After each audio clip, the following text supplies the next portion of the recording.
merasa lucu gitu dan aneh.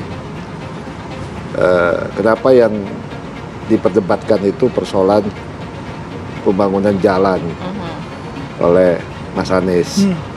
Seharusnya kalau memang benar Bang Irwan, dia punya kecerdasan, gagasan, ya untuk kedepannya dalam memimpin, ada dong gagasan yang baru, ya kan? Ada dong ide-ide yang baru. Bangsa ini, rakyat ini mau dibuat apa? Negara ini mau bagaimana? Itu dong. Jangan miskin gagasan seperti ini. Jangan membanding-bandingkan. Kayak ini kayak teringat lagunya Farel jadinya gitu. Ya kan? Saya nggak mau berdebat dengan apa yang sudah kita lakukan. Seharusnya kita mensyukuri apa yang sudah dilakukan oleh masa Pak SBY. Bang Jones, kalau saya kebetulan waktu Pak Anies pidato, saya kebetulan hadir di Milad PKS. Sebenarnya bukan bicara perbandingan datanya sebenarnya, tapi saya melihat bahwa semangat Pak Anies untuk membawa diskusi kontestasi Pilpres ini pada gagasan. Nah, gagasan yang saya tangkap dari pidato Mas Anies itu adalah beliau ingin institusi pemerintah, institusi negara ini inklusif. Kalau kita lihat pernyataan Presiden Jokowi itu disampaikan setelah PDI Perjuangan sendiri sebenarnya sudah menetapkan capres, yaitu Ganjar Pranowo. Jadi bagi para pendukung Prabowo, bisa saja pernyataan Pak Jokowi tersebut ditafsirkan bahwa Presiden Jokowi punya nama lain selain Ganjar Pranowo sebagai bakal capres. Nah, dilihat dari rutinitas Presiden Jokowi bertemu dengan para capres, memang selain Mas Ganjar ada Prabowo Subianto. Tetapi pertanyaan kemudian adalah siapa nama yang dianggap atau disindir oleh Pak Jokowi dalam pidatonya. Sepertinya karena Pak Jokowi sering banget ketemu dengan Ganjar maupun Pak Prabowo, nama yang disebut oleh Pak Jokowi itu menunjuk pada Anies Baswedan. Dilanjutkan oleh masa Pak Jokowi, kita syukuri. Nah, ini harus dilanjutkan. Jangan ini malah dipersoalkan. Jadi aneh saya. Tapi kan kritikan yang untuk membangun, Bang. Ya, kritik boleh, tapi jangan dijadikan sebuah instrumen terus ini loh rakyat. Gitu. Enggak, ini loh rakyat. Ini loh nggak boleh. Tapi faktanya benar nggak Bang apa yang disampaikan Pak Anies? Mas Anies ini kan bukan melawan Pak Jokowi. Besok ini. Benar nggak? Ya. Iya kan? Nah, ngapain dia membanding-bandingkan Pak SBY dengan Pak Jokowi? Dia besok itu melawan yang sudah ditentukan, Mas Ganjar, bersama gubernur. Baca pres lainnya. Ya, yang sudah diputuskan kan Mas Ganjar. Ya silakan diadu gagasan dengan Mas Ganjar. Apa yang tidak tepat Bang dari fakta-fakta yang disampaikan tadi oleh Pak Anies sehingga menurut Bang Irfan itu datanya BPS, seharusnya jalan itu siapa yang membuat? PUPR dong, datanya dari PUPR dong, ya kan? Nah, nanti silakanlah berkonsultasi dengan PUPR. Saya nggak habis pikir lah kalau...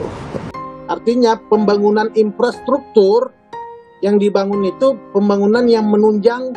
Nah, tapi kenapa harus dibandingkan pembangunan era SBY dan era Jokowi kalau itu menjadi gagasan Anies Baswedan? Itu nggak bandingkan, itu data. Bagi kami justru dengan disampaikan ya oleh Pak Anies, maka prestasi-prestasi Pak SBY yang tenggelam di lautan terdalam itu muncullah ke permukaan. Ya, supaya tujuannya? Ya artinya Pak Anies mau menyampaikan data bahwa di zaman Pak SBY fokus pemerintah adalah bagaimana membangun jalan-jalan ya gratis untuk rakyat gitu loh. Oke.